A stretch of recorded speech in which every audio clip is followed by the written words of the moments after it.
ఏంటబ్బా ఇల్లు ఎలా ఉంది అనుకుంటున్నారా? నేనెప్పుడు ఊరెళ్ళి వచ్చినా నాకిదొక పని అయిపోతుందనమాట. ఎగ్జామ్స్ అని చెప్పి 10 డేస్ అయితే ఊరెళ్ళాను. సో, ఎప్పుడులానే పని ఉంటుందేమో అనుకున్నాను. కానీ ఈసారైతే డబుల్ పనయింది. ఎందుకంటే మా ఓనర్ వాళ్ళేమో పెయింట్ వేస్తాము, ఇల్లంతా కూడా ఖాళీ చేయమని చెప్పారు. సో, అందుకని చెప్పి ఇల్లు మొత్తం కూడా ఖాళీ చేసేసాం. సో, పెయింట్ వేయడానికైతే వాళ్ళకి 2 డేస్ పట్టిందనమాట. లోపల బయట వేయడానికి. ఇంకా తలుపులు కూడా కొంచెం మేకోవర్ చేయాలని చెప్పి వాటి పని కూడా చూస్తున్నారు. సో, ఈలోగా అయితే వంటగది అయితే వేసేసారనమాట. ఇంకా మనం ఈ సామాన్లన్నీ కూడా బయట పెట్టాం కదా! ఎలాగో 10 డేస్ ఊరెళ్ళాం కదా అని చెప్పి మొత్తం కూడా క్లీన్ చేద్దామని అన్నీ కూడా ఒక గోన్లో పెట్టేసా.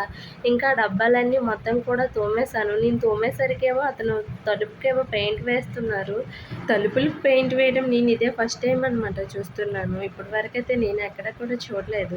సో, అతను అక్కడ పెయింట్ వేసేలోపైతే నేను లోపలైతే రూమ్ మొత్తం కూడా ఇలా సర్దేశాననమాట. బట్టలన్నీ కూడా మడత పెట్టేసి, డబ్బాలన్నీ కూడా ఒక దగ్గర పెట్టేసా. సో, ఇంకా కిచెన్ పని చూడాలి. సో, చూసారా మా కిచెన్ అయితే ఎలా అయిపోయిందో.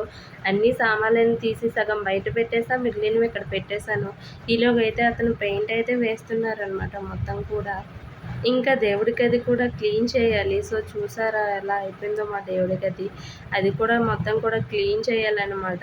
అసలు చాలా పనుంది. ఇది ఎన్ని రోజులు పడుతుందో నాకైతే అర్థం కావట్లేదు. సో, కిచెన్ అయితే ఇలా ఉన్నదైతే ఇలా సర్దేసా. సో, ఎలా సర్దానో కామెంట్ చేసేయండి. మీకు వీడియోలో చూడడానికి చాలా సింపుల్‌గా ఉంది కానీ నాకైతే ఈ వర్క్ అంతా అయ్యేసరికి 3 డేస్ పట్టింది. సో, వీడియో నచ్చితే సబ్స్క్రైబ్.